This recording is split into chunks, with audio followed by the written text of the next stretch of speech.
بسم الله الرحمن الرحيم الحمد لله رب العالمين والصلاة الله وسلامه ورحمته وبركاته على رسوله الأمين نبينا محمد وعلى آله وأصحابه أجمعين. Donc, je vais vous lire le résumé d'une conférence profitable du grand savant éducateur Al-Alim Al-Rabbani Salih Al-Sheikh, qui décrit bien les erreurs commises dans l'appel à l'islam, à la da'wah, à cause de manque de maîtrise de qawa'id, qui a donné naissance à des règles et des principes inventés ou mal comprises qui ont conduit à cette situation critique et chaotique dans laquelle vivent les musulmans ces dernières années. Alors, le début c'est une introduction. Le cheikh dit: le sujet de cette conférence c'est l'introduction à la matière des règles, ou autrement dit des principes, ce qu'on appelle en arabe al-qawa'id. Il s'agit d'un aperçu de la matière, et l'objectif n'est pas d'étudier la mise en place des règles et principes, car cela se fait dans les cours spécifiés à ce domaine. Mais l'objectif de cette conférence, c'est le résultat obtenu de la mise en place des règles et de comprendre tout ceci. Ensuite, comment se comporter avec al-qawa'id, les règles, et c'est quoi la direction qu'il ne faut pas prendre. Et la raison de la mise en place de cette conférence, c'est que les gens sont confrontés à beaucoup de choses appelées règles ou principes, ce qu'on appelle qawa'id. Surtout les lecteurs et les étudiants en religion, et les gens qui prétendent appartenir à ces gens-là. Et quand il y a une règle, ça sous-entend qu'elle va s'appliquer sur plusieurs cas détaillés. Et le croyant sera confronté à appliquer cette règle. Et ces derniers temps, nombreux sont ceux qui se sont mis à parler sur ce sujet. Chacun dit Al-Qaïda dit ceci et cela, et la compréhension des salaf, c'est-à-dire les plus prédécesseurs, dans cette question est comme ci et comme ça. La base c'est ceci et cela, Al-Asl kada wa kada, Al-Salaf qalu kada wa kada, les plus prédécesseurs ont rapporté dans cette question ceci et cela. Et parfois même certaines paroles de salaf, ils en ont fait une règle générale. Est-ce que c'est correct? Est-ce que tout ceci est correct? Aussi parfois il est fait mention des règles et des bases prises des livres de gens de science basés sur des dalils, sur les dalils, c'est-à-dire ce qu'on appelle les preuves. C'est pourquoi il fallait présenter une introduction, un préambule à cette matière et comprendre ce qui est la mise en place des règles, tout en mentionnant des exemples.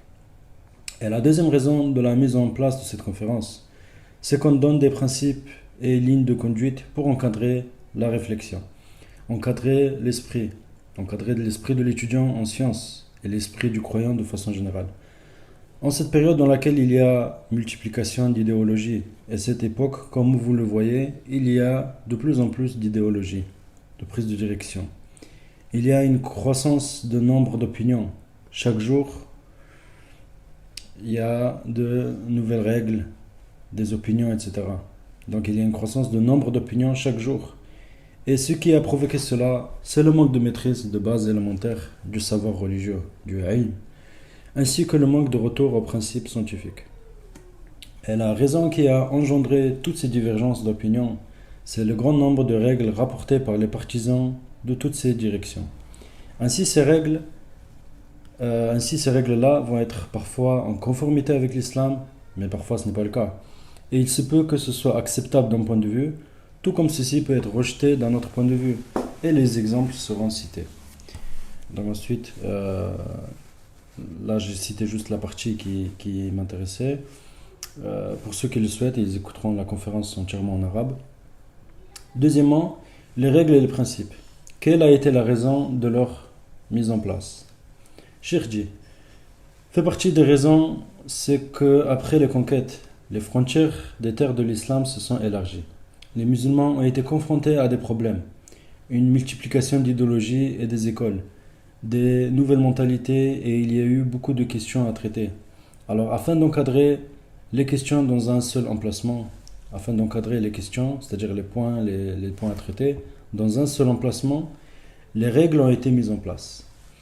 Ainsi, pour la matière de dogme dans la aqida, quand il y a eu beaucoup d'opposition à la voix des gens de la sunna, la voix des premières générations, les règles ont été mises en place afin d'encadrer cette affaire. Donc il faut comprendre que les règles à la base n'étaient pas présentes, dans le sens où ce terme al-qa'ida n'existait pas chez les premières générations, les sahaba et leurs élèves. Mais ce ne sont que les savants qui les ont mis en place et ont utilisé ces termes afin de faciliter la compréhension aux gens et afin de réunir les questions semblables qui tournent autour du même noyau, autour du même principe. Donc le grand nombre de ces choses ont provoqué le besoin de les encadrer et de les réunir. C'est pourquoi ces règles ont été mises en place, afin que quand un homme qui n'est pas un grand savant, il n'ait pas besoin d'extraire tout à nouveau. Et la vie est courte, il n'est pas possible qu'il réétudie tout. Mais si les règles sont réunies, il est possible de ramener chaque cas à ces règles. Aussi fait partie de la raison pour laquelle cette matière, les règles, c'est-à-dire al-qawa'id, a été mise en place, c'est que l'esprit, s'il n'est pas encadré par des règles, alors il va tomber dans des choses marginales à la religion, des shudud. Et on en voit beaucoup des shudud. وَمَا أَكْثَرَ الشُّدُودِ فِي هَذَا الزَّمَانِ. Les jugements religieux, de nouvelles questions importantes à traiter. C'est ce qu'on appelle al-nawazil. Les jugements religieux, les ahkam, des nouvelles questions importantes à traiter, les nawazil. Il se peut qu'il y ait des divergences. Un tel contredit un tel, et même les savants peuvent diverger. Aussi, il fait partie de la raison pourquoi cette matière, al-qawa'id, a été mise en place, c'est d'éviter que les étudiants, les tulab al-ilm, tombent dans ce qui est à équivoque, al-mutashabihat. Car les règles sont basées sur ce qui est muhkam. Et muhkam, c'est le contraire de mutashabihat, c'est-à-dire le sans équivoque parmi les textes du Coran et de la Sunna. Quant à ce qui est à équivoque, al-mutashabihat, quand on tombe dessus et qu'on n'est pas ancré dans la science, il se peut que cela perturbe. On regarde la question et on n'est pas assez expérimenté pour se rendre compte de sur quoi c'est basé parmi les règles. C'est pourquoi il y a eu besoin de mise en place de règles dans chaque matière. Donc quand l'étudiant tombe sur ce qui est à équivoque, qui contredit les règles générales, il sait que les savants, les ulama, ont une façon de le comprendre, de l'interpréter. Et il ne va pas délaisser la règle, le principe qui est la base, l'asl. Il ne va pas la délaisser pour une chose ambiguë qui a été rapportée par quelqu'un. Même si c'est un texte du Coran et de la Sunna, car dans les textes, il y a ce qui est à équivoque, les mutashabihat, et c'est compris qu'une fois que c'est renvoyé vers le sans équivoque, ce qu'on appelle le muhkam. C'est inévitable qu'il y ait des nouvelles questions qui ont besoin d'être traitées.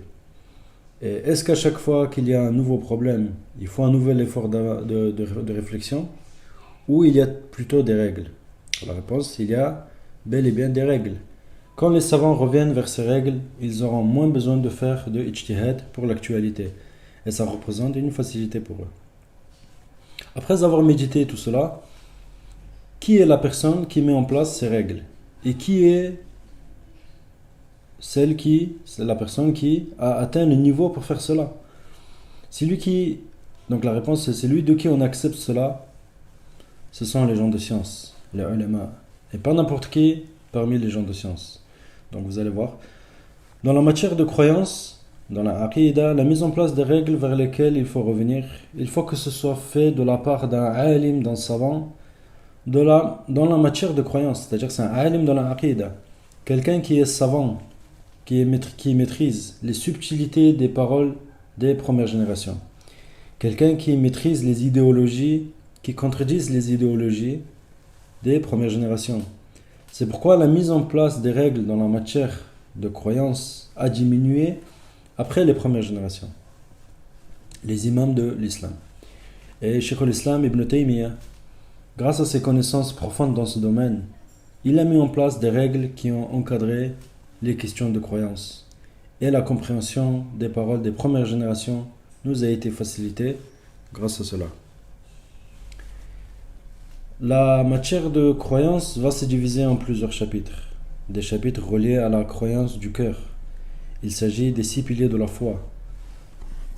Croire en Allah, en ses anges, ses livres, ses messagers, le jour dernier, le destin favorable ou défavorable. Ensuite, il y a des chapitres que les gens de science ont appelés le manhaj, c'est-à-dire la voie à suivre.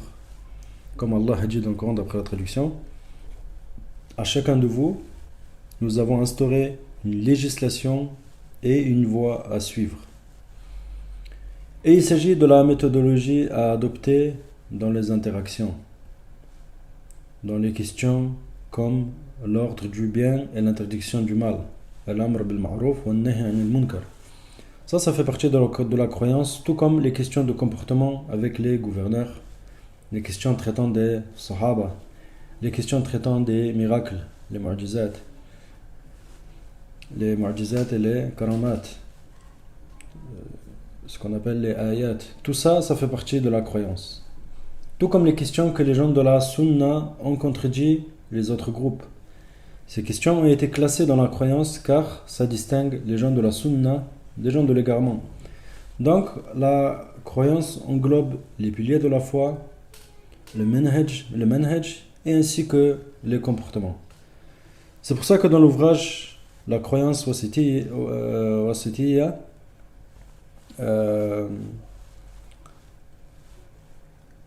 Al-Aqidat al-Wasitiyya de Cheikh al-Islam Ibn Taymiyyah, il l'a rédigé selon ces trois divisions, les trois divisions que nous avons mentionnées. Alors la personne qui met en place ces règles, il faut qu'elle soit ancrée dans tout cela.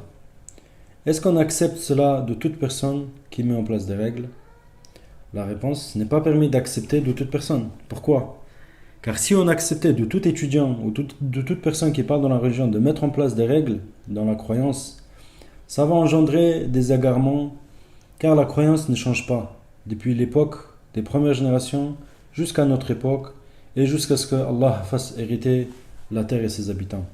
C'est pourquoi la mise en place des règles, il faut que ça vienne des imams des premières générations ou des imams qui sont de la catégorie muhaqqiqin, comme Ibn Taymiyyah et Ibn al-Qayyim. C'est pas n'importe quel savant qui parle dans ce domaine. Donc comme Ibn Taymiyyah et Ibn al-Qayyim et ceux qui sont sur leur voie et à qui on a attesté l'imama dans cela. Aussi, la mise en place des règles. Il faut que son auteur maîtrise énormément de cas détaillés qui vont être englobés par cette règle. Et parfois, certaines personnes s'empressent et mettent en place une règle alors qu'elles n'ont pas tous ces différents cas détaillés qui vont être englobés par cette règle.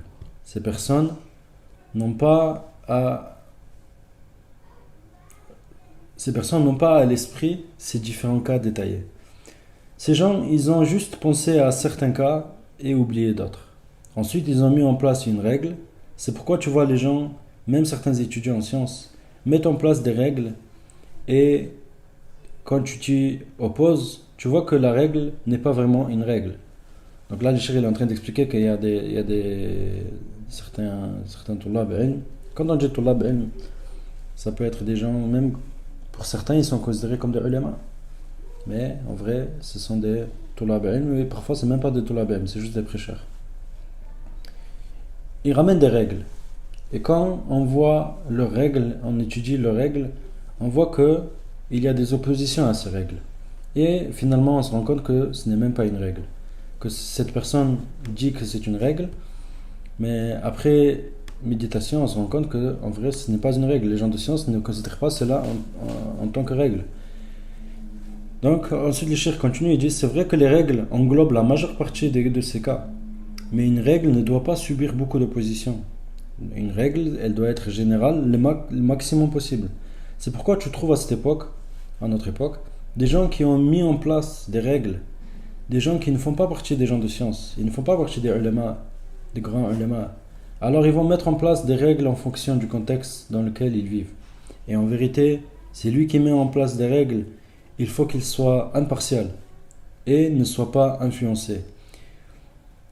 Car la mise en place des règles, c'est l'observation de l'ensemble des questions à traiter avec les preuves religieuses sur lesquelles ces questions vont venir se construire dessus, dans le cas où il y a des nouveaux cas à traiter.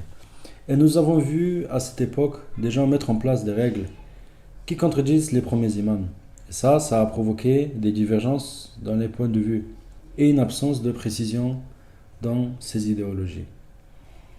Fait donc partie des questions liées à notre sujet, l'étude de qui est la personne qui met en place les règles et qui a le droit de mettre en place des règles, car il n'est pas permis à personne de mettre en place une règle parmi les règles des plus prédécesseurs, des salaf, en disant la règle chez les plus prédécesseurs, c'est ceci et cela, qu'à travers deux méthodologies. Premièrement, après avoir trouvé un texte qui dit que c'est bel et bien une règle, un texte qui dit la règle c'est ceci et cela, il faut que ce soit clair. Al-Qa'ida, kada wa kada. Un texte d'un imam parmi les imams ou dans un livre de croyance, c'est-à-dire de salaf, de plus prédécesseurs.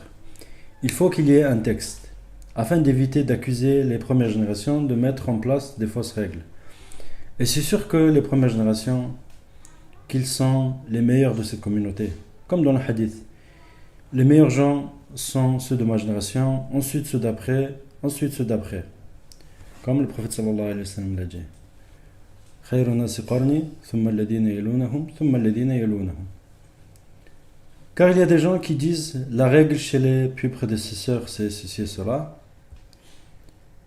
Est-ce que nous avons vu les plus prédécesseurs dire que c'est effectivement une règle? Il n'y a rien qui puisse l'affirmer. D'où on a ramené cette règle selon la compréhension de cette personne qui l'a mise en place. Et cette personne, si elle faisait partie des gens de science, alors elle ne va pas s'avancer à mettre en place des règles sans un texte explicite des pieux prédécesseurs. Un nos, on appelle ça un nassun sarih, de façon claire, sur la mise en place de cette règle. Donc si cette règle a été attribuée aux pieux prédécesseurs de façon claire, alors il faut qu'elle soit dite étant une règle dans un texte des pieux prédécesseurs de façon claire. Il faut que ce soit un salaf, les salafs dire Al-Qa'ida kada wa kada. La règle c'est ceci et cela, de manière claire. C'est pas une personne, elle vient et prend une parole d'un pieux prédécesseur et dit ça c'est une règle. Un exemple. Par exemple, nous avons vu des jeunes faire cela. Ils vont lire une règle, ils vont lire que par exemple un tel parmi les salafs mangeait peu ou mangeait une fois par jour ou parfois cette personne ne mangeait pas. Alors ils vont dire que la règle c'est qu'on mange qu'une fois par jour ou qu'il ne faut pas manger, etc. Donc nous avons déjà vu cela. Alors que effectivement un salaf l'a pratiqué, mais ce n'est pas une règle. C'est une règle dans la compréhension de cette jeune personne qui n'a pas assez de bagages dans la religion. Donc, il faut faire attention à cela. C'est pas parce qu'on a vu un salaf ou des salafs pratiquer une chose, on vient, on dit ça c'est une règle. Deuxièmement, il faut que cette observation soit totale. Et que cette observation totale soit faite de la part d'un savant ancré, un alim, qui se présente, un alim qui se précipite pas avec les paroles des premières générations pour aller mettre en place une règle. C'est pas parce qu'on a vu quelque chose on se précipite pour en faire une règle. Comme c'est le cas pour Cheikh al-Islam, dans le sens où le Cheikh al-Islam il ne se précipite pas pour aller dire telle ou telle chose c'est une règle. Il a extrait beaucoup de règles dans la matière de dogme, dans la aqida, ainsi que dans les comportements, et il a attribué ces règles aux salaf, c'est-à-dire aux plus prédécesseurs. Mais il ne se précipitait pas, il faisait ça avec l'ilm, il faisait ça avec une observation totale. Donc, il a aidé à encadrer la compréhension. Et quand nous regardons les paroles des premières générations, des salaf, ainsi que leur contexte, tu vois que ça ne sort pas des règles mises en place par Cheikh al-Islam ibn Taymiyyah. Pourquoi? Car Cheikh al-Islam a fait une observation totale de leurs paroles et il a ancré dans la science. Il a extrait à partir de la totalité des paroles des premières générations. Il ne s'est pas précipité, c'est-à-dire en lisant une parole ou deux, ou 10 ou 20, ou même une cinquantaine, pour mettre en place la règle. Car il se peut que les plus prédécesseurs ne soient pas d'accord sur cette règle.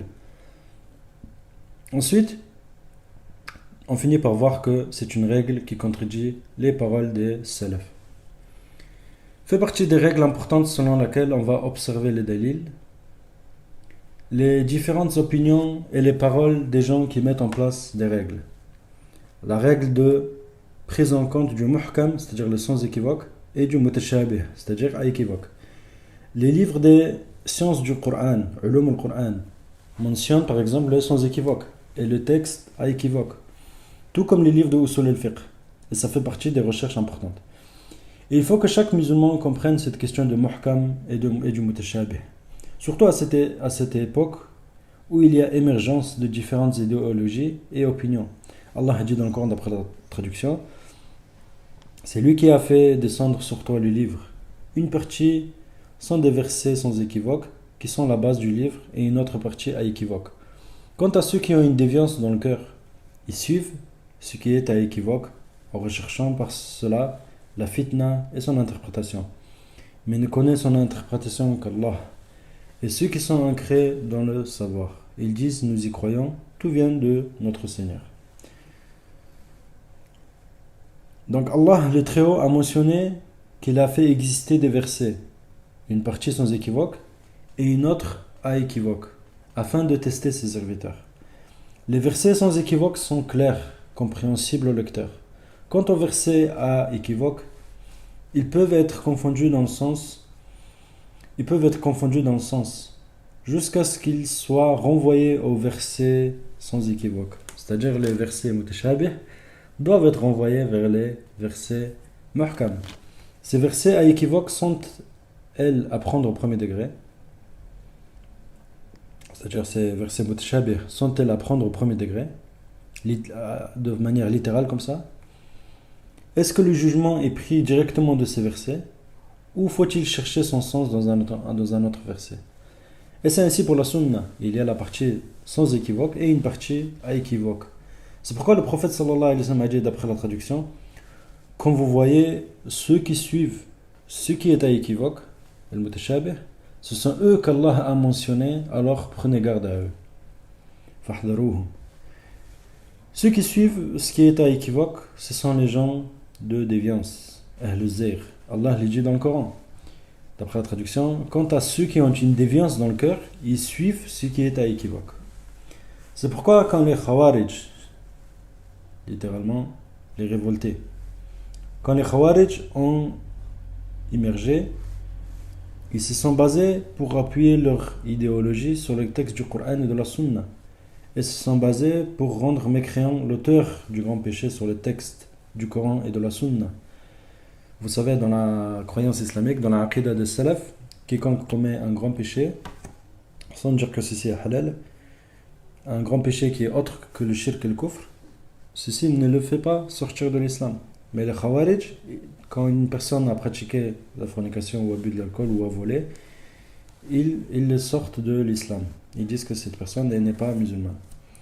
Donc, on reprend. Les Khawarij se sont basés sur des textes du Coran et de la Sunna pour rendre mécréant l'auteur du grand péché.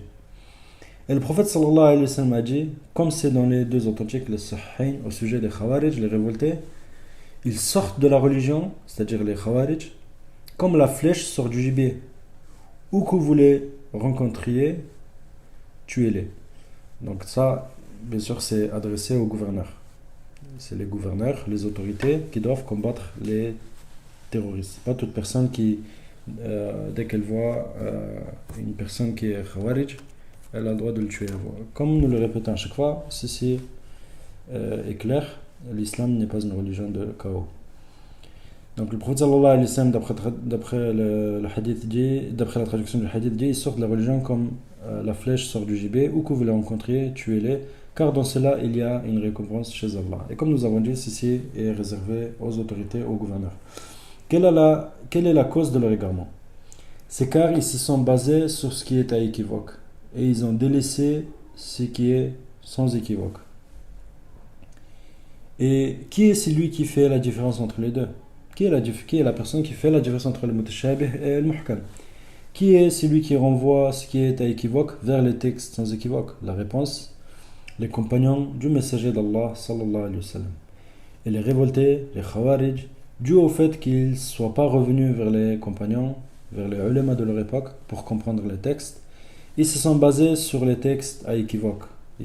Les Khawarij, ils se sont basés sur les textes mutashabih. Ils se sont basés sur le Coran et la Sunna, c'est vrai, mais ils ont pris la partie du Coran et de la Sunna qui est mutashabih. Mais c'est pas toute personne qui se base sur le Coran et la Sunna qui aura vu juste. Et ça, c'est très important. c'est pas toute personne qui se base sur le Coran et la Sunna qui aura vu juste.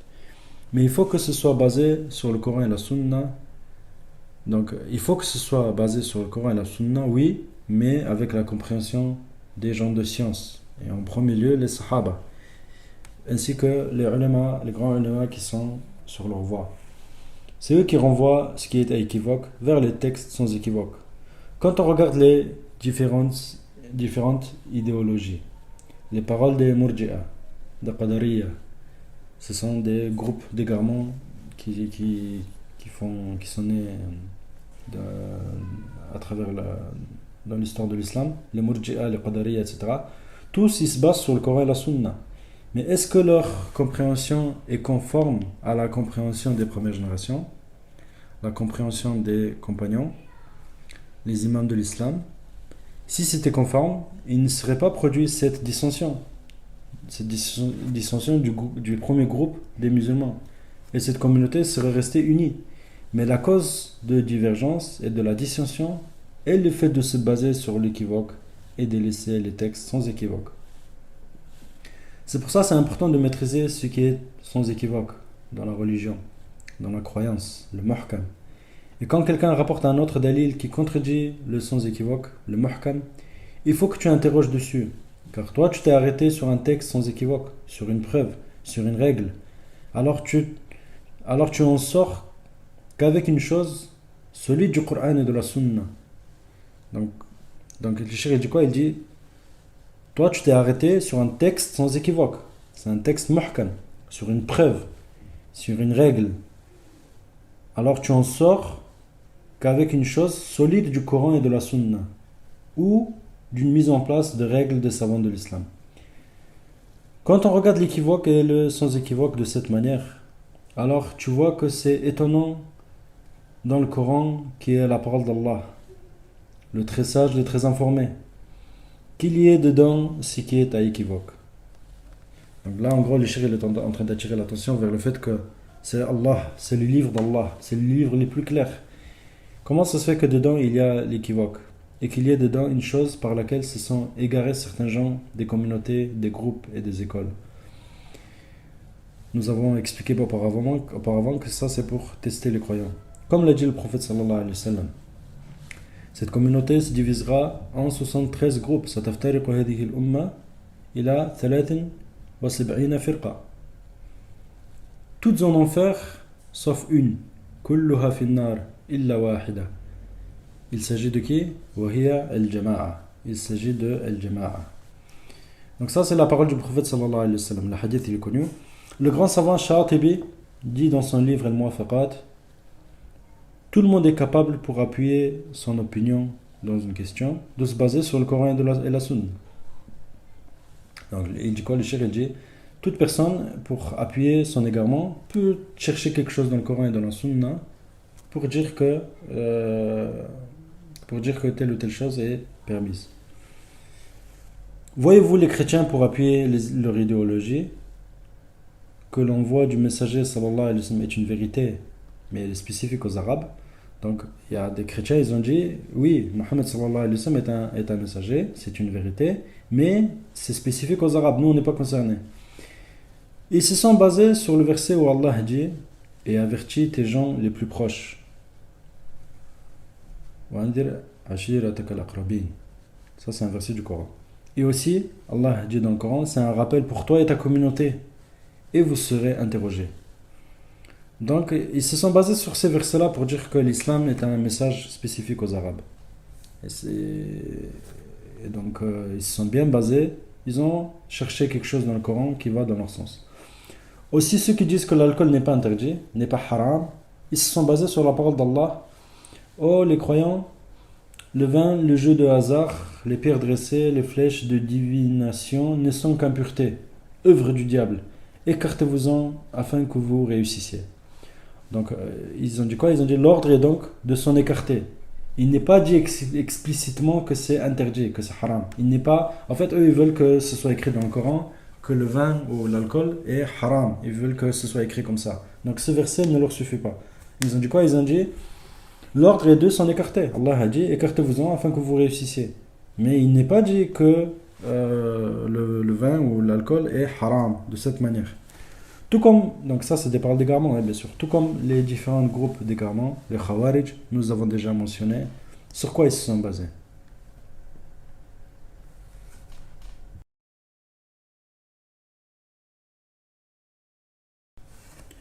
Donc si dans le Coran et dans la Sunna, il y a des textes à équivoque et sans équivoque, et le fait de suivre l'équivoque est un genre d'égarement que le prophète sallallahu alayhi wa sallam a dit, quand vous voyez ceux qui suivent ce qui est à équivoque, ce sont eux qu'Allah a mentionné, alors prenez garde à eux. Donc si dans le Coran et dans la Sunna ça arrive, alors que ça arrive dans les paroles d'autrui, de autres qu'Allah subhanahu wa ta'ala, c'est encore plus probable. Parmi les paroles des Sahaba, leurs actions, ainsi que leurs élèves, les imams, les savants et les auteurs des livres. Donc qu'est-ce que là le Cheikh est en train de dire? Il est en train de dire que si à partir du moment où le Coran, qui est le livre les plus clairs, les plus explicites, les plus éloquents, on arrive à en sortir des versets qui vont dans notre sens pour appuyer notre égarement, ceci est encore plus évident, plus probable de faire cela avec des hadiths, des paroles des Sahaba, des paroles des tabi'in, des paroles des ulama, etc. C'est logique. Donc la réussite et la connaissance de la vérité n'est pas dans le fait de trouver dans un livre un avis fondé sur le Coran et la Sunna ou des paroles de certains gens de science, jusqu'à ce que cette parole soit conforme aux règles qui sont sans équivoque, le muhkam, qui ont été mises en place par les imams de l'islam. Quant aux paroles de gens de l'égarement, de gens d'égarement, ils se basent sur des dalils, mais ce sont des dalils qui sont contredits par d'autres dalils. Et ce qui est encore plus évident dans la fausseté, c'est que certains se basent sur une situation parmi les situations d'un homme de la génération des élèves de Sahaba, c'est-à-dire un tabi'i, ou sur une de leurs actions, une parole trouvée dans un livre, attribuée à un savant, même si c'est argumenté, jusqu'à ce que ce soit conforme au texte du Coran et de la Sunna et les règles mises en place parmi les gens de science.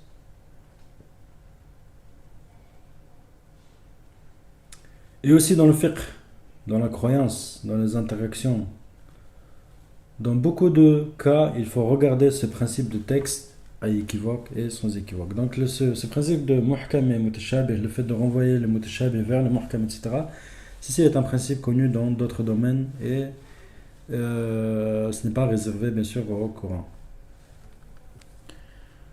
Maintenant on va parler du fiqh, ses règles. Le fiqh, ces règles sont reliées entre elles. Donc la compréhension des règles des adorations, des ibadat, va être construite sur la compréhension des règles, sur la connaissance des textes et des règles dans d'autres chapitres du fiqh. Et c'est encore plus évident que le fiqh est relié. Quand on voit qu'il arrive des cas qui n'ont pas été traités, ce qu'on appelle les nawazil, des cas graves qui touchent la communauté, qui n'ont pas été encore traités. Car ces cas jamais traités, il se peut que les gens, leur regard soit limité à un seul dalil ou à un seul chapitre de fiqh. Donc son point de vue va être parfois juste, tout comme il peut parfois être faux. Et quand est-ce que c'est le cas? La réponse, quand la question a un lien avec plusieurs chapitres, un cas lié à un dalil, à un ijtihad. Et le fiqh qui concerne les grandes questions qui n'ont jamais été traitées, ce qu'on appelle les nawazil, ces règles sont reliées entre elles. Donc il va y avoir collision de plusieurs règles qui vont se croiser. C'est donc inconcevable que quelqu'un émette un verdict dans une grande question jamais traitée, une nazila, comme une chose qui concerne toute la communauté, alors que cette personne ne maîtrise pas le fiqh de façon entière. Donc qu'est-ce qu'il est en train de dire? Il est en train de dire que si une personne veut parler de nawazil, dans les grandes questions qui concernent la communauté, les grandes questions qui concernent toute une communauté, etc., qui n'a jamais été traitée, si une personne veut parler dedans, il faut que cette personne soit un grand savant, expérimenté, qui maîtrise le fiqh de manière entière. Mais malheureusement, de nos jours, il y a des gens qui parlent dans le fiqh, alors que, premièrement, ils n'ont jamais étudié le fiqh de manière entière, et c'est encore pire, certains parlent dans le fiqh alors qu'ils n'ont jamais commencé la matière de fiqh. Comme quelqu'un, donc le cheikh continue, comme quelqu'un de spécialiste par exemple du chapitre du commerce, uniquement. ou des interactions, des transactions. Et que cet homme, quand il y a une grande question qui n'a jamais été traitée, il émet un verdict, c'est-à-dire il juge. Il va dire ceci et cela. Le fiqh nécessaire pour un mujtahid, afin d'émettre des verdicts, cette catégorie de fiqh, ces questions sont reliées entre elles. Ces points sont reliés entre elles. Et quand un homme avec ce genre d'audace vient et parle dans ce genre de grandes questions de fiqh, cela engendre un nouveau point de vue, des dissensions, des divisions, des suiveurs, des groupes, des changements à travers tout le pays, des guerres, etc. Donc si cet homme émet un verdict dans ce genre de situation, alors qu'il connaît de lui-même qu'il ne maîtrise pas le fiqh de manière entière, cette personne aura transgressé, c'est-à-dire fait du tort à soi-même. Car il aura parlé avec une partie de ce que... Car cette personne ou cet homme aura parlé avec une partie de ce qu'il sait, et il sait qu'il n'a pas maîtrisé entièrement la science. Dans ces grandes questions, le questionneur et le questionné, le suiveur ainsi que la personne suivie, les individus ainsi que les groupes ont besoin de comprendre ce principe, c'est-à-dire la personne qui parle dans ce sujet doit avoir maîtrisé le fiqh entièrement, et que le fiqh, ces questions, c'est-à-dire ces points, les problèmes qui sont traités dans le fiqh, ces masaïl sont reliés entre elles. Il ne doit pas avoir maîtrisé juste 2 ou 3 chapitres, car ces choses-là sont reliées entre elles. Et le fiqh est bâti sur des règles, sur des qawa'id. Il sera donc relié aux paroles des imams et des savants, ainsi qu'avec des règles et des dalils du Coran et de la Sunna. Et si les gens avaient compris ce principe, ces questions-là auraient été encadrées. Mais l'audace, la fascination de soi-même et de son niveau, et beaucoup d'autres raisons font que la personne se mette à parler et des gens se mettent à la suivre. Et c'est sûr que chaque personne qui a une certaine science va avoir une sorte de preuve et d'argument. Mais ce qui compte, c'est pas juste la présence d'arguments. Il faut comprendre que ce qui compte, c'est que l'argument, dans les questions de fiqh, dans les questions à divergence, et surtout dans les questions qui vont engendrer des positions, etc., soit valide dans un premier temps. Donc il ne suffit pas d'avoir un argument. Il faut que cet argument soit valide, premièrement. Puis il faut que cet argument soit sain de toute opposition. C'est-à-dire qu'il faut qu'il soit épargné de toute opposition. Car beaucoup d'arguments, au premier regard, sont valides. Mais quand c'est un savant, un alim, un vrai alim qui a de l'expérience, qui l'étudie, cet argument, il dira cet argument est contredit par tel et tel dalil, telle règle. Ceci n'est pas correct car il y a telle et telle chose. C'est pourquoi ce qui compte, c'est pas juste de parler avec audace dans la mise en place des règles qui provoquent des prises de position et de divergence, ou de connaître certaines choses du fiqh, certaines questions, avoir quelques références, car le fiqh est une aptitude. Et on va comprendre ce qu'il veut dire. Et si le fiqh était juste de chercher dans les livres, ou comme certains à notre époque, ils vont juste chercher des photos sur YouTube ou sur Google, l'affaire aurait été simple depuis longtemps. Mais le fiqh, c'est une aptitude qui s'acquiert après de longues années de vie dans la science, après de longues années d'expérience dans le fiqh, jusqu'à ce que cette personne, ce faqih, devienne un mujtahid, qui a compris les dalils de la religion et soit épargné de parler dans la religion selon ses passions. Et ceci, nul doute que ça fait partie des principes importants. Et nous concluons que ceux qui ont le droit de mettre en place des règles dans ces questions et qui méritent d'être suivis sont les ulama, les savants mujtahid, du type mujtahid. Ceux qui ont le droit de faire cela, ce sont les gens du ijtihad, car le fiqh, ces points, ces problèmes à traiter sont reliés entre elles.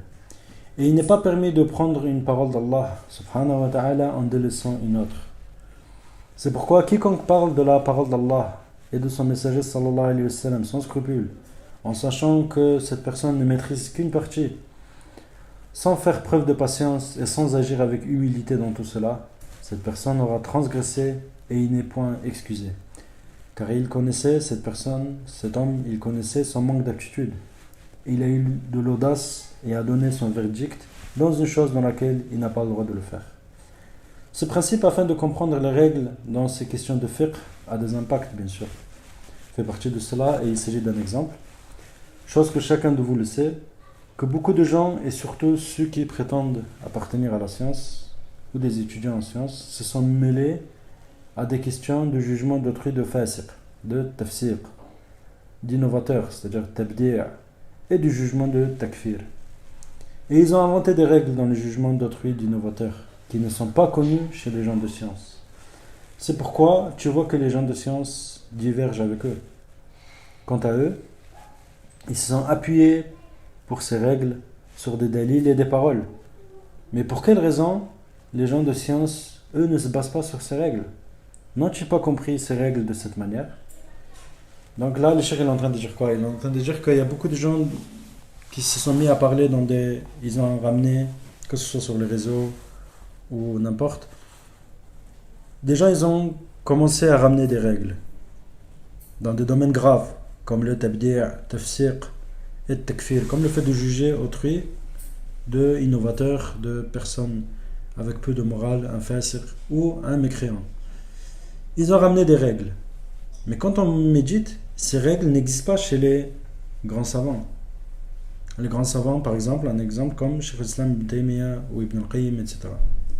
Ibn Hajar, al-Nawawi, ou comme à notre époque, des gens comme Ibn Baz, al-Uthaymin, al-Fawzan, etc. Quand on médite leurs paroles, on ne trouve pas ces règles-là que ces gens-là, ils ont inventées dans le takfir, dans le tabdi' et dans le tafsir. On continue, le cheikh dit, c'est pourquoi tu vois que les gens de science divergent avec eux. Quant à eux, ils se sont appuyés pour ces règles sur des dalils et des paroles. Mais pour quelle raison les gens de science, eux, ne se basent pas sur ces règles? N'ont-ils pas compris ces règles de cette manière? La réponse, car le fiqh, ces points sont reliés entre elles, tout comme la mise en place des règles, ainsi que les matières, les domaines, les différentes matières, sont reliés entre elles. Quant à ces gens, ils ont pris une partie et ont délaissé une autre. Idem dans les questions de takfir. Tu vois un tel juger mécréant, un tel. Tu vois un tel faire le takfir d'un tel. Tandis que l'autre, non. Tu vois du takfir concernant des nations, carrément, des individus, des gens de science. Ils jugent un tel savant, un tel étudiant, un tel prêcheur d'innovateur. Ils les jugent de fasiq, ils divergent, etc. Alors que quand tu regardes les paroles des gens de science, tu vois que ceci est conforme à la science. Quand on médite les paroles des ulama, c'est conforme à la science. Quant à ces prêcheurs et ces gens qui font du takfir, du tabdi', etc., leurs paroles, il y a une incohérence. Il y a une incohérence avec la science. Et ils ne méditent pas, ils ne se rendent pas compte. Donc on continue, il dit, ceci est encadré et il n'y a pas de contradiction, c'est-à-dire dans les paroles des gens de science. Quant à ces gens, c'est-à-dire les ignorants, les petits étudiants, les prêcheurs ou les gens qui prétendent être des étudiants, etc., tu les vois polémiquer entre eux. Chacun ramène ses arguments, une règle, et un autre fait pareil. Et la cause de leur dissension, c'est qu'ils ne s'en sont pas tenus aux règles, aux qawa'id, qui encadrent les sujets qu'ils abordent. Et la plus importante de ces questions est que le fiqh, ces questions sont...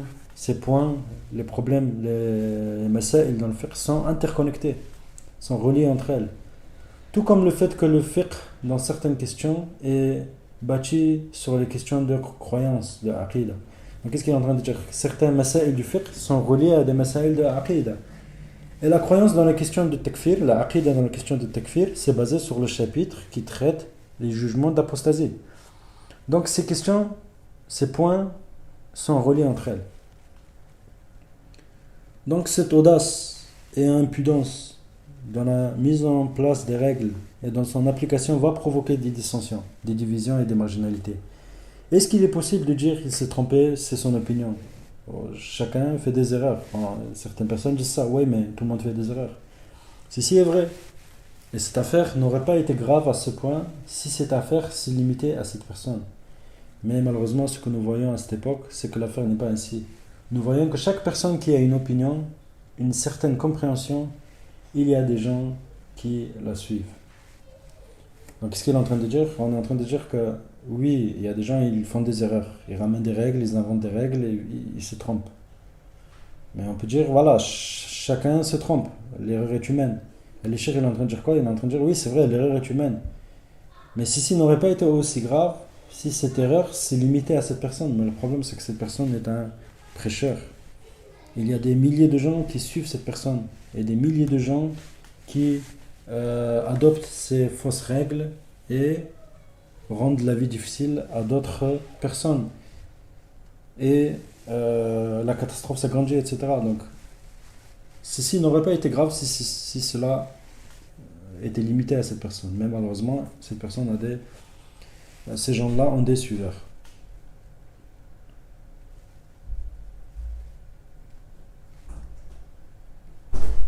Et ceci a engendré beaucoup de divisions. Et ceci a engendré beaucoup d'idéologies, beaucoup de groupes. Et cela fait partie des choses qu'il faut éviter et il faut repousser. Et que les gens de la vérité, les croyants, les prêcheurs du bien, les prêcheurs du paradis se réunissent sur la vérité et qu'ils ne provoquent pas plus de divisions entre eux. Ils se doivent de maîtriser les règles. Que leurs paroles soient régies par les règles, par les vraies règles. Car l'objectif de tout le monde, c'est le bien. Et de guider les gens vers la religion, la correction, la dissipation des maux, du char, l'ordonnance et la propagation du bien, la dissipation du faux et l'ordonnance du bien et l'interdiction du mal. Al-amru bil ma'ruf wa nahy anil munkar. Et ceci ne sera possible qu'avec l'union. Quant à la division, c'est une chose qui réjouit le shaitan et afflige les croyants. Al-Dhahabi de dire, donc là le cheikh cite une parole de Al-Dhahabi qu'on a traduit, il n'y a pas un imam qui a atteint le bien dans sa totalité, le sommet du bien, c'est-à-dire, sans qu'il y ait des ignorants et des innovateurs parmi les musulmans qui s'attaquent à lui. Tout comme il n'y a pas une tête de Jahmiya, de Rafida et d'autres égarements, sans qu'il y ait des gens qui leur donnent le nasr, le secours, les défendent et prennent leur parole en tant que religion, par passion, par hawa et ignorance, jahl. Mais ce qu'il faut prendre en compte, c'est la parole de la majorité, qui sont épargnés de passion, de hawa et de jahl, d'ignorance, qui sont caractérisés par la piété et le savoir. La piété, c'est-à-dire la taqwa, et le savoir et l'ilm. Fin de citation. Cette parole est fondée sur la parole du prophète sallallahu alayhi wa sallam. Donc là on continue le shir, ce qu'il dit.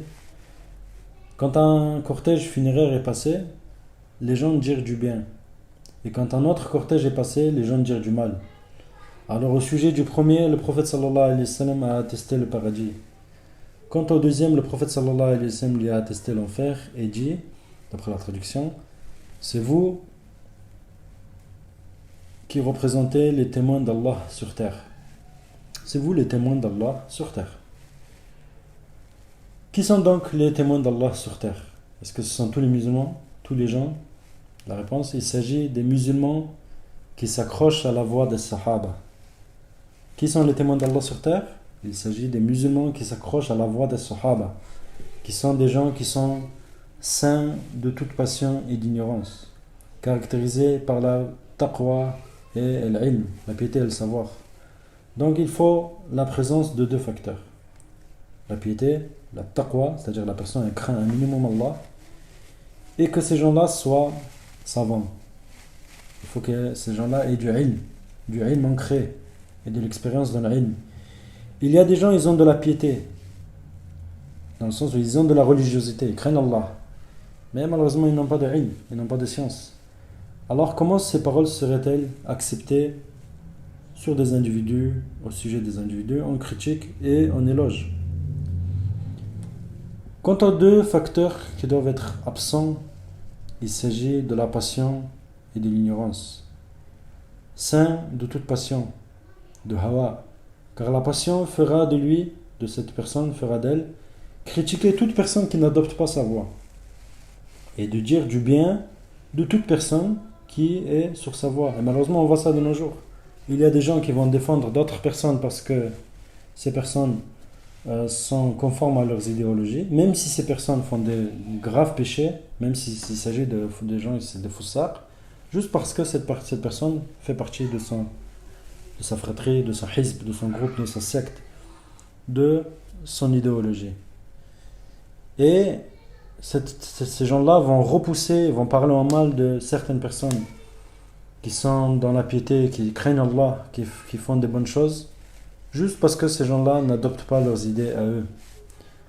Donc on continue. Donc selon ses goûts et ses passions, il critiquera, et selon ses goûts et ses passions, il flattera, il dira du bien. Et ceci engendre des défauts dans les comportements, des défauts dans les interactions et dans l'affection entre les croyants, ainsi que dans beaucoup d'autres choses de la religion. Choses qui proviennent des gens qui ont des manquements au sujet de ce principe. Ce principe que c'est pas toute critique et éloge qui mérite d'être considéré en tant que vrai. Il faut vérifier. C'est pourquoi nous disons il faut que celui qui regarde les paroles de critique et d'éloge suive la voie de la majorité. Donc ça c'est Cheikh Saleh al-Sheikh qui dit ça. C'est pourquoi nous disons il faut que celui qui regarde les paroles de critique et d'éloge suive la voie de la majorité, le cheminement de la majorité. Et cette majorité, ce sont ceux qui sont caractérisés par al-taqwa et l'ilm, la piété et le savoir, et saints de toute passion et d'ignorance. Parfois, nous voyons des gens qui ont de la science, ils ont de la piété, mais ils ont un peu de passion, ils ont de la hawa, ils ont des penchants. C'est pourquoi on trouve dans la parole de ces gens des choses qui n'apaisent pas, des choses qui ne sont pas apaisantes, des choses que l'on ne peut pas attribuer aux imams de l'islam et aux pieux prédécesseurs. Des paroles dures, parfois des injures, etc. Ou autres parmi les paroles tranchantes. Donc, même si ces choses-là proviennent d'un savant ou d'un étudiant, on est mal à l'aise, on n'est pas apaisé. Et on ne peut pas attribuer cela au prophète sallallahu alayhi wa sallam par exemple, ou à ses sahaba, ou à des gens pieux.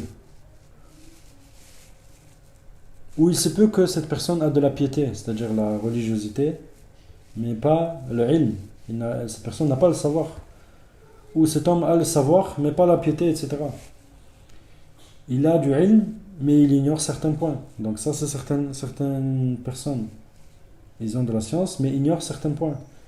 Chose qui va provoquer dans ces critiques et ces éloges des défauts dans la compréhension des gens.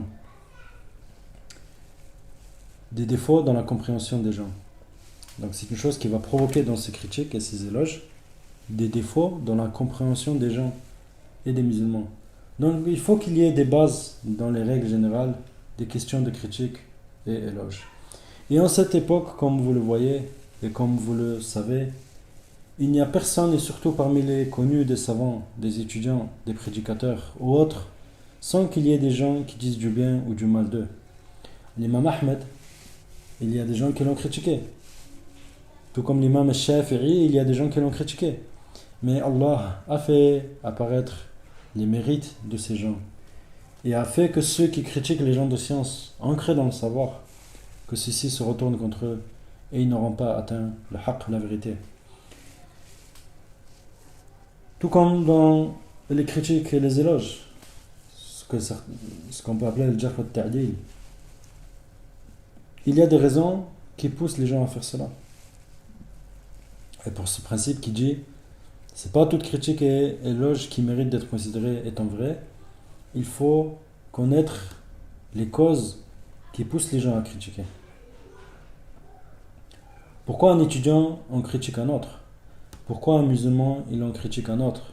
Quelles sont les causes qui provoquent la critique? Fait partie de ces causes que ces deux personnes sont des rivaux. Alors ils sont en concurrence.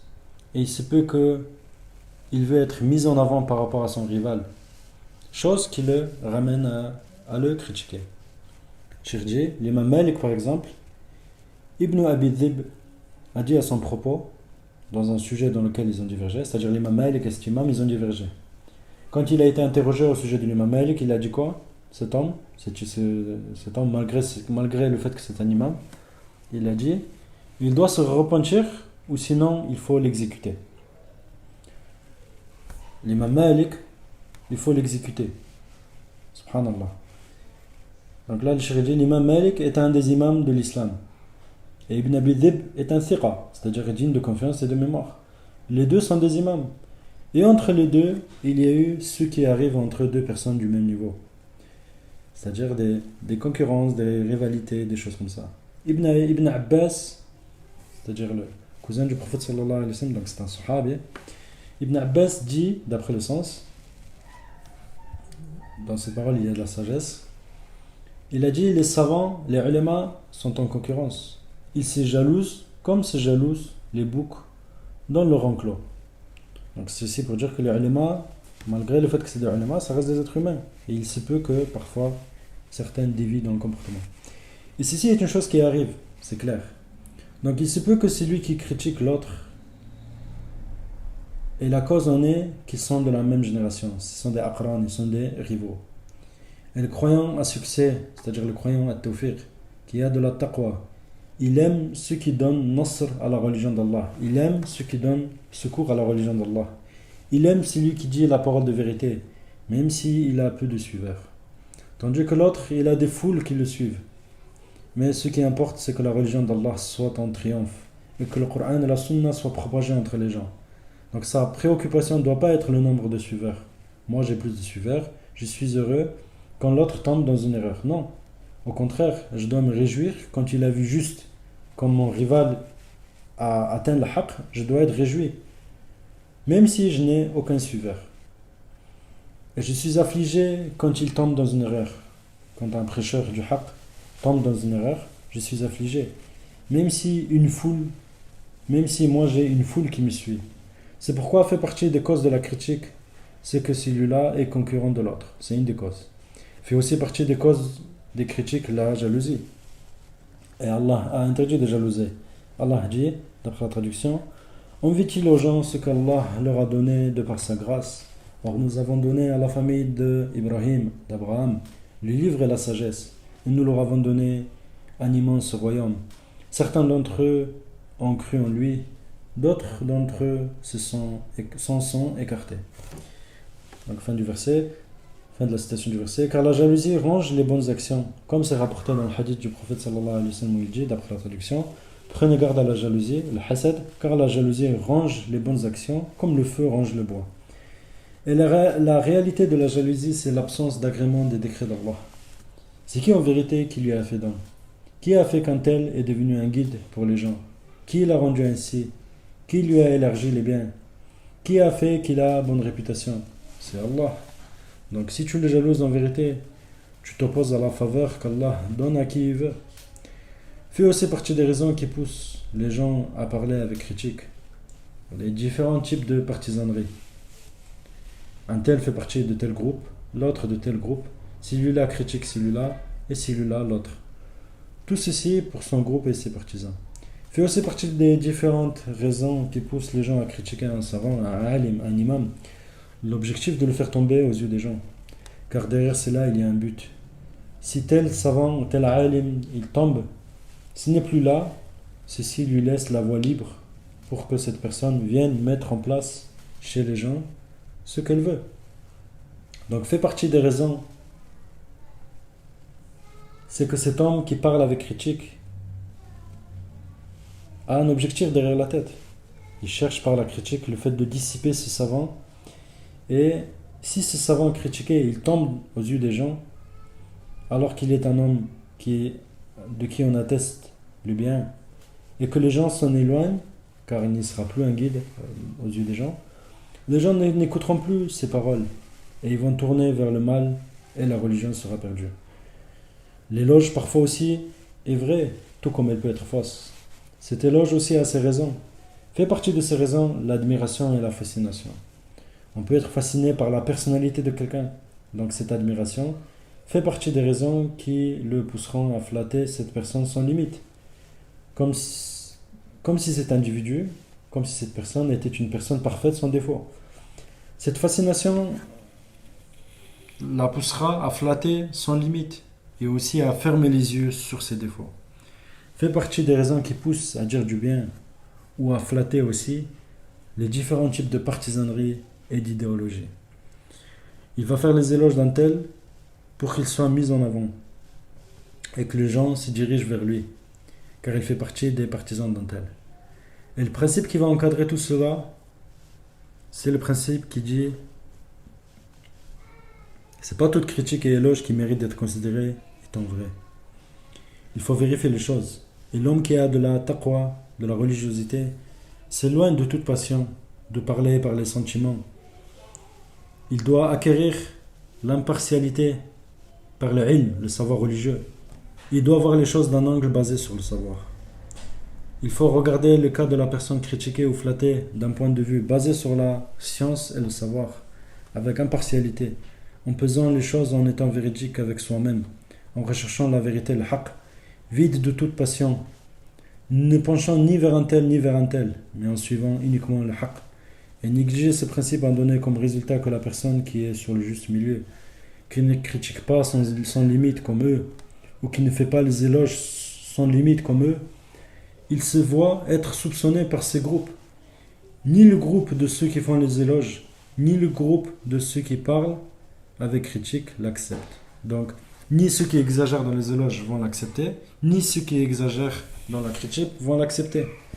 Alors que ces deux groupes, ils ont dépassé les limites dans les critiques et éloges. Ou ils n'ont pas été minutieux dans le jugement de ceux qu'ils ont critiqués ou flattés. Et le croyant, si ses bonnes œuvres sont nombreuses, si ses hasanats sont plus grandes, et les mauvaises sont peu, ceci provoquera la jalousie. Et les gens de science disent, quand un homme, ses bonnes œuvres prennent le dessus sur les mauvaises, il est considéré comme un homme de bien, al-adl. Le poème dit من ذا الذي ترضى سجاياه كلها كفى المرء أو كفى المرء نبلا أن تعد معايبه. Ces vers de poèmes arabes disent que personne est agréé de tout point de vue. Et rien que le fait qu'on cherche les défauts d'une personne et qu'on les compte, ceci montre qu'il s'agit d'un homme bien. Ceci est le résultat d'un manque de prise en compte de ce principe. Pour un groupe, l'éloge est vrai sans limite, et pour l'autre groupe, il n'y a pas d'éloge. C'est la critique qui est à considérer. Et dans cela, il y a un manque de précision. Tout comme le premier groupe, ils sont en manque de précision. Et la position juste, c'est que celui qui est doté de taqwa, il regarde en conformité de la religion. Quiconque est conforme à la religion, c'est lui de qui il faut dire du bien. Et quiconque contredit la religion, c'est de lui qu'il faut parler avec critique.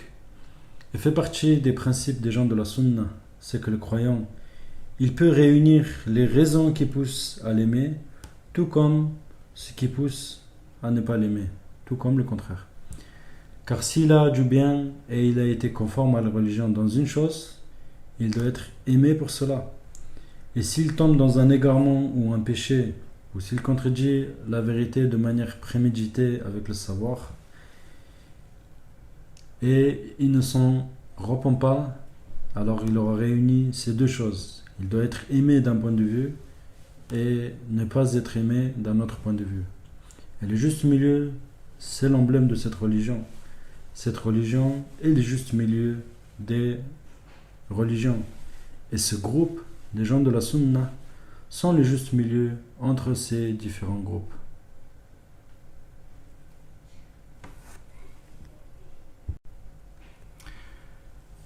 Donc la conclusion de ce sujet, Cheikh va donner des exemples dans l'application de certaines règles et principes. Il y a plusieurs exemples, mais nous allons en mentionner deux. Donc ça c'est Cheikh Saleh al-Cheikh qui dit ça. Premier exemple, la règle qui dit le groupe de vérité sont ceux qui sont conformes à la vérité, même si il s'agit d'une seule personne. الجماعة من كان على الحق أو الجماعة حق الحق ولو كنت واحدا.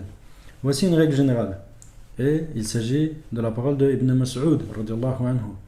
Et les gens de science l'ont suivi dans cela. Cette règle a été mal comprise pour appuyer le fait que si quelqu'un adopte une idéologie, alors il regarde le grand nombre de ses opposants et il dit je suis sur la vérité car nous sommes peu. Donc qu'est-ce que le cheikh est en train de dire? Il est en train de dire qu'il y a des personnes, ils adoptent une idéologie et s'il y a beaucoup de gens qui le contredisent, il va dire quoi? Il va dire nous sommes sur la vérité car nous sommes peu. Et il se base sur la parole de Ibn Mas'ud. Al-jama'atu al-haq, walau kunta wahidan. Quant aux opposants, ils sont beaucoup. Et ils s'appuient pour dire qu'ils sont sur le faux, c'est qu'ils ont un grand nombre. Donc pour eux, les gens du faux sont sur le faux. Pourquoi? Parce qu'ils sont nombreux. Ibn Mas'ud dit, le groupe de vérité sont ceux qui sont conformes à la vérité, même s'il s'agit d'une seule personne. C'est sûr que le grand nombre n'est pas une preuve, mais la preuve, c'est la conformité à la vérité. Donc cette personne a pris une partie et a délaissé une autre. Il a pris le fait qu'ils sont peu, et il n'a pas regardé si la position que cette personne a adoptée est vraiment le haqq, la vérité. Donc il se peut que la conformité à la vérité soit de la part d'un petit nombre, tout comme il se peut que la conformité à la vérité soit de la part d'un grand nombre. Donc les gens qui sont sur le haqq, ils peuvent être nombreux comme ils peuvent être peu nombreux. Dans le début de l'islam, ceux qui étaient conformes à la vérité, ceux qui étaient conformes au haqq, étaient un petit nombre. Ensuite, quand l'islam s'est propagé à travers le monde, la conformité à la vérité, le haqq, était de la part d'un grand nombre. La réprimande du grand nombre dans le texte, comme dans la parole d'Allah, où Allah dit, et si tu obéis la plupart de ceux qui sont sur terre, ils t'égareront du chemin d'Allah. Et comme dans la parole, et la plupart d'entre eux ne croient pas en Allah qu'en étant des polythéistes. D'après la traduction. Aussi, quand Allah dit et n'a cru avec lui qu'un petit nombre. Dans tous ces textes-là qui indiquent que peu de gens ont suivi la vérité, ou il ne faut pas obéir à la majorité, etc. Et d'autres textes dans lesquels le petit nombre est mentionné en bien, ou le petit nombre est valorisé. Ceci ne veut pas dire que le petit nombre est bien en tout temps. Mais ceci est plutôt comme l'a dit Ibn Mas'ud. Le groupe de vérité sont ceux qui sont conformes à la vérité, même s'il s'agit d'une seule personne. Donc c'est ça qui est important. Donc le groupe de vérité, ce qu'il faut prendre en compte, c'est la vérité, le haqq. Et de quelle vérité s'agit-il? Il s'agit de la vérité conforme aux règles basées sur les textes du Coran et de la Sunna. Par les imams de l'islam, c'est donc ça la vérité. Mais juste le petit nombre, ça ne suffit pas. Il se peut que la personne s'est marginalisée. Il se peut qu'à une époque ou à un certain endroit, les gens de vérité soient peu. C'est pourquoi il faut prendre en compte les règles de la religion. Deuxième exemple. La mauvaise compréhension dans l'application de la règle extraite de la parole d'Allah, où Allah Azza wa Jalla dit, et quand vous parlez, soyez équitable, même s'il s'agit d'un proche parent. Et aussi Allah dit, et que la haine envers un peuple ne vous incite pas à être injuste. Pratiquez l'équité. Ceci est plus proche de la piété, de la taqwa. L'équité est une chose qu'Allah a ordonnée. Allah dit dans le Coran, d'après la traduction, Allah commande l'équité, la bienfaisance et l'assistance aux proches. Et c'est lié à une chose que les gens en ont fait une règle. Donc les gens, ils en ont fait une règle. C'est que les plus prédécesseurs, quand un homme a un péché, c'est-à-dire les salafs, quand un homme a un péché, ils ne regardaient pas ses bonnes actions. Et cette règle que l'équité est une chose demandée, c'est une chose connue. Et c'est même un fondement des fondements de la religion. Ce n'est pas juste une règle et point. L'équité est une chose demandée dans les paroles. Car les cieux et les terres ont été bâtis par l'équité. Et Allah est très juste et sage. Il n'agrée pas l'injustice. Il interdit l'injustice. Et c'est interdit l'injustice à soi-même. Et il a interdit qu'une personne soit injuste envers l'autrui. Que quelqu'un entreprenne une autre voie que la voie de l'équité. Quand il parle de l'honneur de l'autrui, de ses opinions à son égard, etc. C'est pourquoi la question aussi de peser entre les bonnes actions et les mauvaises actions d'une personne, relier cela à l'équité, n'est pas une chose précise. Car cette règle, elle peut être vraie, parfois, tout comme parfois elle peut être pas vraie ou inacceptable. C'est pour cela que fait partie de la voie du cheminement du Cheikh al-Islam, Ibn Taymiyyah.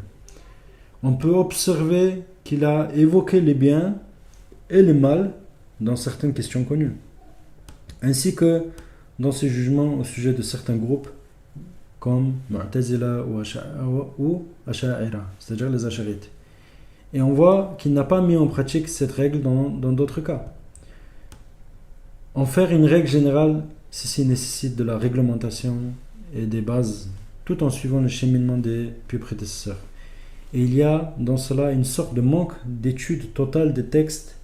C'est pourquoi ça a provoqué des défauts. Oui, il ne faut pas peser entre les bonnes et mauvaises actions quand c'est une situation de réfutation à rod contre le divergent ou l'innovateur. Car en faisant cela, on incite les gens vers cet individu. Alors que dans cette situation-là, il faut mentionner ses erreurs et mauvaises actions, car l'objectif c'est le conseil pour la religion, nasiha, et mentionner les bons côtés dans cette situation-là, c'est de faire pencher les gens vers lui. Mais dans d'autres situations, le bien et le mal d'une personne sont mentionnés quand l'objectif c'est l'évaluation de la personne, de l'ouvrage, du groupe, etc. Et prendre cette règle et en faire une règle générale, l'attribuer au salaf sans restriction, ce n'est pas précis, ni de ce point de vue, ni de l'autre. Ce genre de questions, ainsi que d'autres dans lesquelles les gens mettent en place des règles, il faut qu'elles soient exposées aux gens de science, car je vous ai mentionné dans l'introduction que la mise en place des règles doit être faite de la part des savants ancrés dans le savoir pour éviter les défauts dans la religion, dans la compréhension. Et le cheikh dit, je demande à Allah que ce que nous avons mentionné soit utile pour nous tous et qu'il me pardonne mes erreurs. Nous disons Amin. Et c'est la fin de la conférence. Donc là, le dernier exemple, ça mentionne quoi? Il y a des gens qui ont dit qu'il ne faut jamais en aucun cas mentionner les bonnes actions de personnes contre qui des gens qui ne sont pas sur le haqq. Là, le cheikh dit, ça ceci est vrai quand ceci est un domaine de réfutation. Mais il y a dans d'autres domaines où, par exemple, Cheikh l'Islam Ibn Taymiyyah a mentionné le bien, par exemple, de certains groupes ou certaines personnes, et il a mentionné le bien et le mal, c'est-à-dire de cette personne. Mais quand ceci est nécessaire, donc il ne faut pas prendre une chose et en faire une règle générale. Parfois, il ne convient pas de citer les bonnes actions d'une personne, quand il s'agit par exemple de faire une réfutation. Et parfois, il y a des cas où ceci est possible, et pour cela, il faut revenir aux gens de science. Wallahu ta'ala a'lam, wa sallallahu wa sallam ala nabiyyina Muhammad wa ala alihi wa ashabihi ajma'in. Donc la source de cette conférence, c'est la conférence intitulée Qawa'idul Qawa'id par le grand savant Salih ibn Abdul Aziz al-Sheikh hafidahullah waffaq Allahu al-jami'.